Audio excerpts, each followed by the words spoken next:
Dear Helia,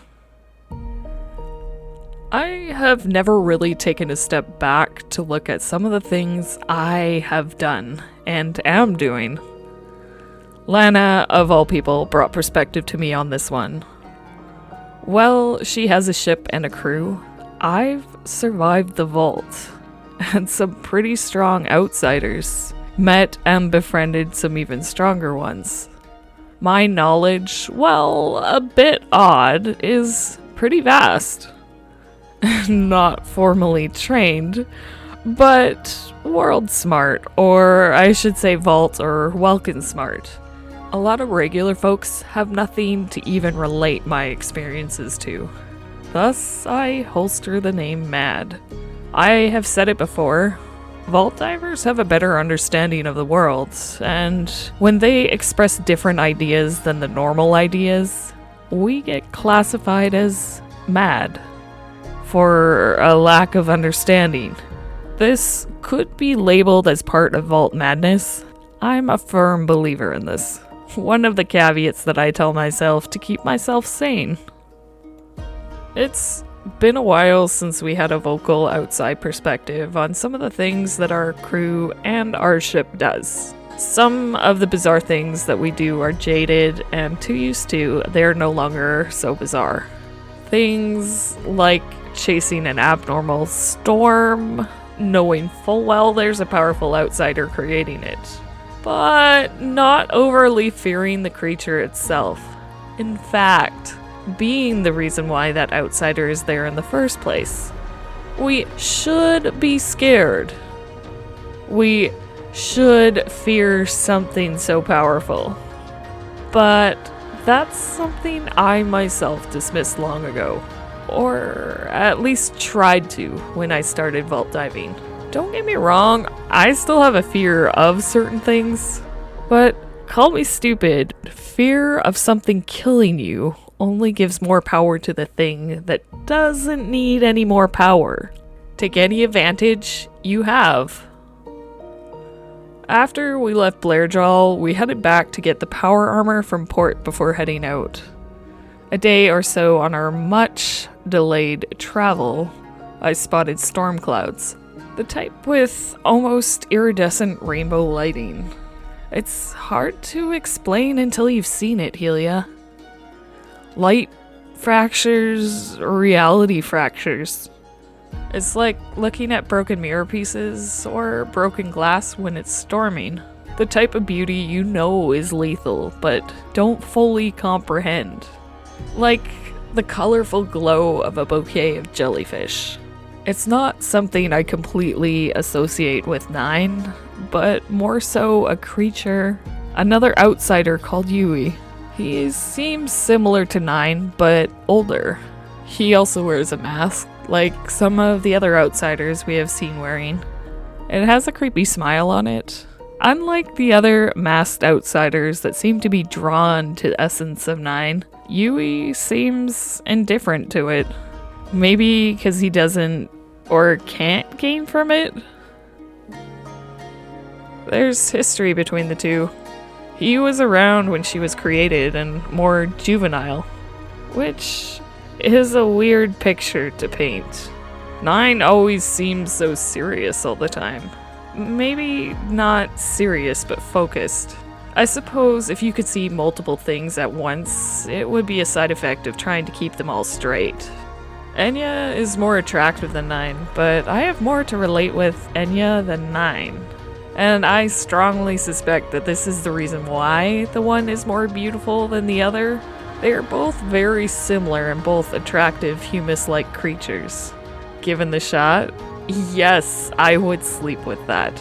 You know this already, having seen a less cautious Born do so. But I'm getting tied up in stories and ones you already know the end to. She had heard my call and wasn't ignoring me. Why she humors me, I don't know at this point. I suspect she thinks it's cute, like a small pet. The same way someone ends up training a mouse. They are adorable when they aren't destroying your stuff.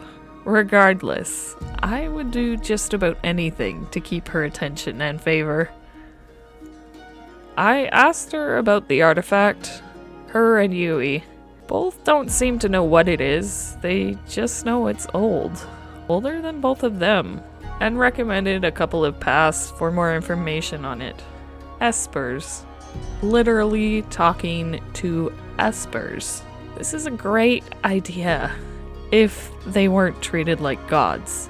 When we get back to Annabelle's Crossing, I can try and reach out and see if any of our connections pan out, but I doubt it.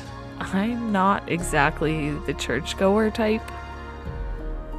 The other option that was mentioned was somehow getting a hold of Michael, the kind of crazy outsider creating the area of nightmares around Samo, the creature that's part of a massive weapon, the arm of God. He is, I think, being held against his will, and had asked our crew to help set him free. It's a bit hard to know if setting a creature that is bound and doing so much damage unwillingly, what they will do when they are free. And it keeps going back to the image of getting fried the moment we help him escape. We don't know enough about him, even after traveling to the surface. He is almost as untouchable as an Esper. Almost. There are a few approaches to this. He affects the dreaming, and we might be able to get a hold of him, somehow, through the realm of Somnia. This is the safe way, I think. Somnia is unpredictable, and the different cities, realms within Somnia can be hard to navigate. I find it a bit like the vault in that sense, and every time we enter it, it seems to get a bit easier to navigate. But once there, I have no idea how to find him, or if we can even talk to him there. That's the wing it and find out. We seem to be pretty okay at that. The other option, we get close to him on the Arm of God, and speak to him directly. We don't even know for sure he's on the Arm of God, though it can be assumed as I think he powers it. But that's literally the ace military weapon the Ida have right now that's holding their dominant position in the current war. If we get caught, the Ida don't really like us to begin with. It would give us a chance to do something for the war effort. We would have to tread so lightly, and I don't know which way my luck would fall on that one. We could start with Annabelle's Crossing. I couldn't recall what the dive bar was, but the one we dealt with, the Corpus Corvus captain, Tabitha, I think her name was. When I first crewed with the Fairweather, we sunk her ship after they tried to take us prisoner. Never a good idea, by the way, to sink the Ida Secret Service. It did feel close to life and death. She was also Christopher Napier's old captain. There is history. We ran into her a while back when we somehow got invited out as an escort to view the Shar's military might, or rather their most recent flagship. Tabitha was there doing the spy thing. We ended up finding neutral grounds to make a long story short. And no, I haven't fucked her, thanks for asking. She would probably kill me if we did. Her scars make mine look dismissive. I do love me a strong, powerful woman that could likely give me a run for my money in a fight. She's probably busy with military things, the war and all, but that's where I'd want to start. And that's a roulette in itself, as she probably still wants us dead. I also asked Nine about Blairjaw. I gave her my theory, and she presented one I hadn't thought about.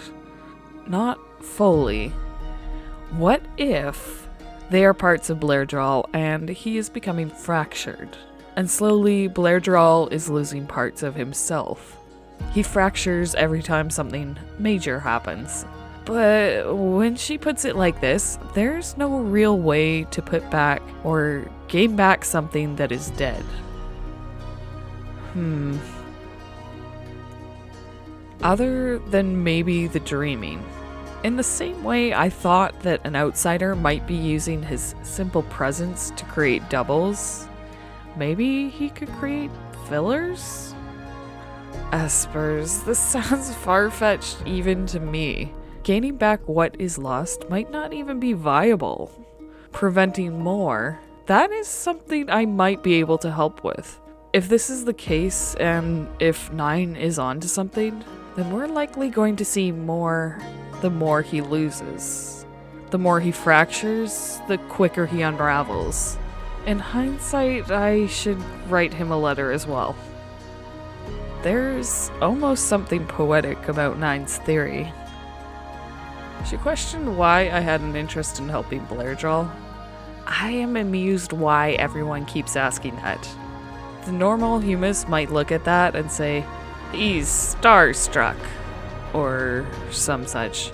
And I think it's because I'm so strongly not that type of humus that they don't understand why.